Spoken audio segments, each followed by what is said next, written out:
तो चलिए अब आते हैं नेक्स्ट क्वेश्चन पे। तो नेक्स्ट क्वेश्चन है 9.2। तो यहाँ पे आपको एक निडल दी हुई है जिसका साइज है यहाँ पे 4.5 सेंटीमीटर, जो कि क्या कहलाएगा, हाइट ऑफ ऑब्जेक्ट कहलाएगा। और इस निडल को 12 सेंटीमीटर पे प्लेस किया गया है in case of convex mirror. तो हमें यहाँ पे दिया है एक कॉन्वेक्स मिरर। कॉन्वेक्स मिरर जो होता है वो कर्व्ड आउटवर्ड होता है, बाहर की तरफ कर्व होगा, ठीक है। और हमें यहाँ पे इसकी फोकल लेंथ दे रखी है 15 सेंटीमीटर। चलिए अब क्या करते हैं, जब भी कोई क्वेश्चन कर रहे हैं तो हम यहाँ पे साइन कन्वेंशन को फॉलो करते हैं। तो आप देख रहे हैं यहाँ पे यू हमेशा ही नेगेटिव होगा, क्योंकि हम ऑब्जेक्ट को यहां पे प्लेस करते हैं इन फ्रंट ऑफ मिरर, यहां पे प्लेस करते हैं, ठीक है। तो u का जो साइन रहेगा वो नेगेटिव रहेगा, जैसे मैंने फर्स्ट क्वेश्चन में बताया था। बाकी हम बात करते हैं कि कॉन्वेक्स मिरर क्या करता है, लाइट रेस को डाइवर्ज कर देते हैं। ये लाइट रेस को डाइवर्ज कर देता है और ये लाइट रेस यहां पे जाके मिलती हैं F, ये P। तो इसकी जो फोकल लेंथ होगी ये डेफिनेटली यहां पे होगी पॉजिटिव, क्योंकि ये डिस्टेंस क्या होती है, पॉजिटिव होती है, ठीक है। तो फोकल लेंथ के लिए तो आपको सोचना ही नहीं है। और इन क्वेश्चंस में सबसे इंपॉर्टेंट जो साइन होता है वो होता है फोकल लेंथ का साइन। देखिए सिंपल सी बात है, U आपको हमेशा माइनस में ही लेना है।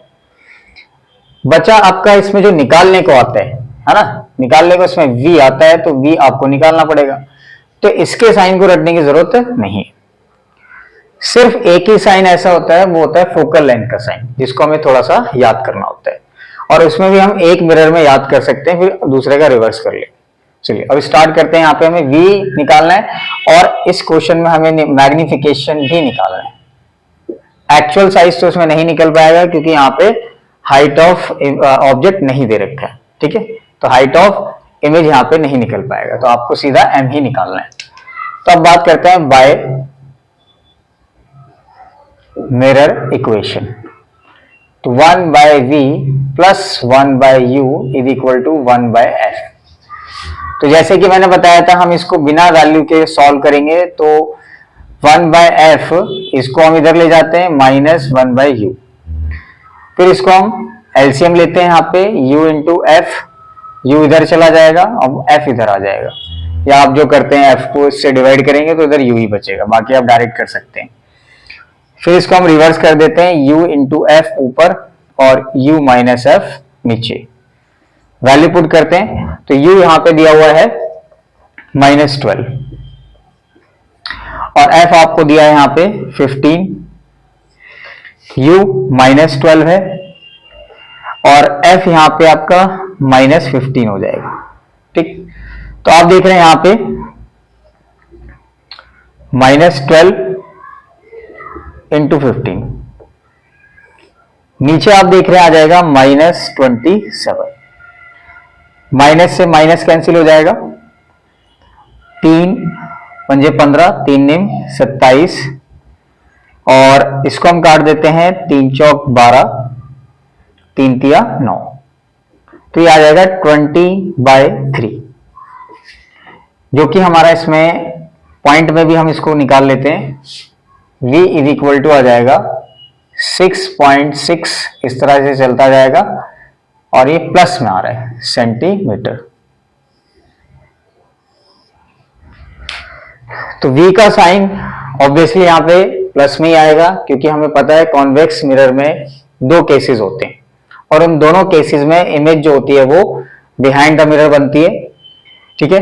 तो बिहाइंड द मिरर आपको पता है डिस्टेंस क्या रहती है, पॉजिटिव। तो इसका जो नेचर रहेगा यहाँ पे अनडाउटेडली आप सीधा निकाल चुके हैं, स्टार्टिंग में ही निकल गया है, तो वर्चुअल एंड इरेक्ट।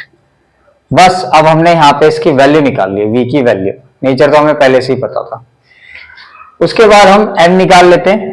तो m के लिए हम यहाँ पे रखेंगे -v/u और साइन को देखते चलना है कि m का साइन पॉजिटिव आ रहा है नेगेटिव आ रहा है, इसमें आएगा पॉजिटिव। तो यहाँ पे माइनस ये लिखा हुआ है v की वैल्यू। अब हम ये भी रख सकते हैं ये भी, लेकिन मेरे हिसाब से तो आप ये रख दीजिए 20/3 और u की वैल्यू आ जाएगी 1/-12। ये माइनस से माइनस कैंसिल हो जाएगा, ये आ जाएगा 20/12×3=36।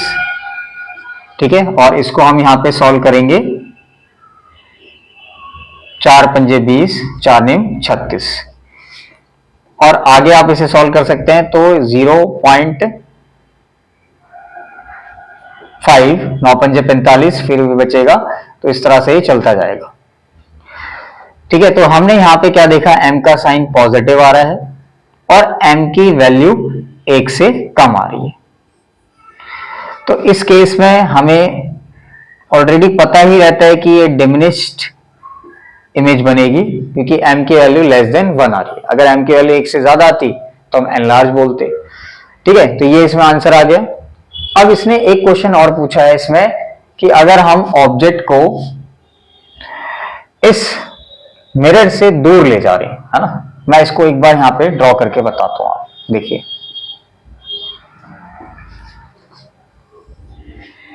यह है पोल, ये फोकस, और इसका सी होता है पीछे की तरफ। तो फोकल लेंथ यहां पे कितना है, देखिए फोकल लेंथ है यहां पे 15, ये 15 हमें दे रखी है। ठीक है, ऑब्जेक्ट कहां रखा हुआ है, ऑब्जेक्ट रखा हुआ है 12 सेंटीमीटर पे। तो 12 सेंटीमीटर देखिए, अंदाजे से आप देखेंगे यहाँ पे 15 है ना, ये जो 15 हो गया यहां तक, तो ये कुछ 12 होगा, तो यहां पे आप रख दीजिए ऑब्जेक्ट। ठीक है, ये ऑब्जेक्ट हो गया, मैं यहां पे लिख देता हूं O। अब इमेज कहां पे बन रही देखिए, है ना, इमेज ये हो गया है 12। तो इमेज हमारी डिस्टेंस आई है 6.67 सेंटीमीटर, जो कि पॉजिटिव है। तो पॉजिटिव आपको पता है, इधर पॉजिटिव डिस्टेंस होगी, इधर नेगेटिव। ठीक है, तो ये तो है ही नेगेटिव, -12, और ये प्लस, ठीक है, +15। अब आपको इमेज रखनी, तो इमेज आप देखिए यहाँ पे 7 होगा, तो लगभग ये इमेज यहां बनेगी। ये है वर्चुअल इमेज, ये। तो इस तरह से फिगर बन जाएगा।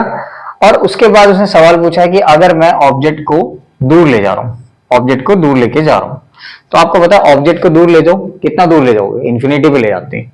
ठीक है, क्योंकि इसमें दो ही केस होते हैं, ध्यान रखिएगा, एक इन्फिनिटी होता है और एक प्रिंसिपल एक्सिस वाला होता है। तो u के केस में अब आप देखेंगे वैल्यू जो आने वाली हो इन्फिनिटी आएगी, तो v जो है डेफिनेटली आपको पता है फोकस पे जाके इमेज बनेगी, यही वाला केस आप देख सकते हैं। तो v आ जाएगा f। अब जैसे आप देखेंगे कि f पे इमेज बनती है, तो वो बनती है point sized. Point sized, point size का मतलब ये हो गया कि m की वैल्यू लगभग 0 हो जाएगी, m टेंड्स टू 0।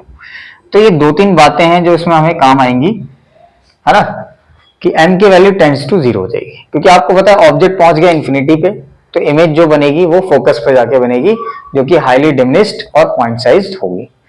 ठीक है, तो इस क्वेश्चन में हमने ये देखा। अब हम करते हैं नेक्स्ट क्वेश्चन 9.3।